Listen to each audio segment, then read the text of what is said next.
fait, il y a deux classes qui ont assisté à l'intervention de M.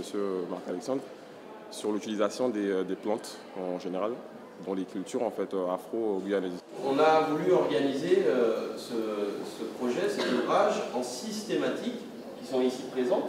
Donc une première sur l'agriculture, sur le fait de cultiver des plantes à des fins alimentaires ou à des fins médicinales. Je leur ai présenté un petit peu l'utilisation des plantes alimentaires, des plantes médicinales et d'autres usages aussi, notamment des plantes artisanales, au sein des communautés afro-guyanaises. Parce que c'est aussi une partie de notre métier, de restituer le travail qu'on fait, notamment à un public de scolaires. C'est aussi une façon de transmettre aussi ces connaissances qu'on cumule sur le terrain à un public aussi qui est demandeur de ça.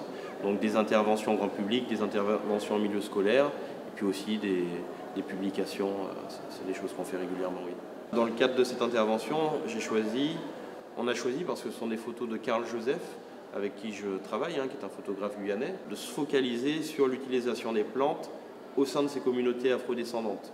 Mais dans mon travail, je m'intéresse beaucoup plus largement aux autres communautés également, notamment les populations amérindiennes.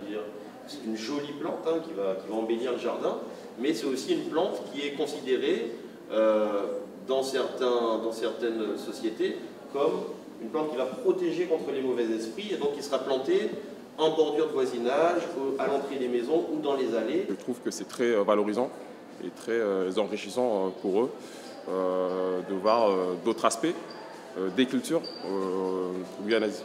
On en reparlera avec eux en classe, surtout en classe de SVT, en cours de SVT.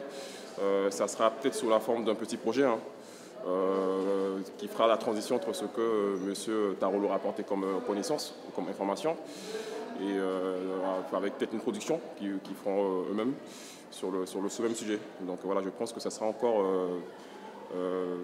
très valorisant et très concret pour eux.